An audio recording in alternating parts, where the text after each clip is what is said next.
జై శ్రీమన్నారాయణ. ఈరోజు మనం తిరుప్పావై దివ్య ప్రబంధంలోని 23వ పాసురంలోకి ప్రవేశిస్తున్నాం. నిన్నటి పాసురంలో గోపికల బృందం అహంకారాన్ని వదిలిపెట్టి స్వామి సింహాసనం క్రింద చేరి ప్రార్థించడం జరిగినది. స్వామి మీదే భారం వేసి పరితపిస్తూ వేడుకుంటున్న విధానాన్ని చూసి ఆ శ్రీకృష్ణుని మనసు కరిగిపోయి, మీరు ఇంత కష్టపడి వచ్చారు కదా, మీ మనోభీష్టం మేరకు అనుగ్రహిస్తాను అని అన్నారు. ఆ గోపికల బృందం ఆ స్వామి సౌందర్యాన్ని చూసి తరించిపోతూ ఈ విధంగా ప్రార్థిస్తున్నారు. ఈరోజు ఆండాల్ ఒక సింహం తన గుహలోంచి బయలుదేరి ఎట్లా వస్తుంది అనే అద్భుత వర్ణం నేటి పాసురంలో చేస్తుంది.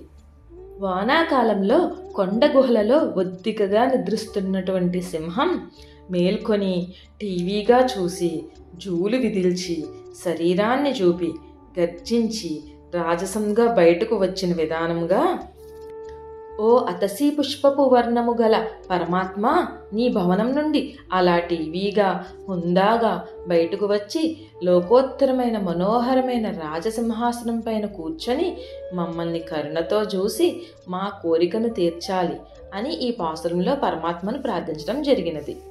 అయితే ఈ పాసురంలోని నిగూఢార్థం చూసినట్లయితే పరమాత్మ యొక్క 3 స్వరూపాలు బోధపడతాయి. అవి: 1 సృష్టికి పూర్వం స్థితి, 2 సృష్టి చేయు స్థితి, 3 సృష్టి చేసిన స్థితి.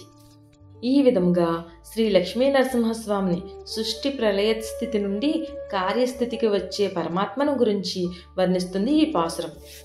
డాల్ తిరువడుగులే శరణం.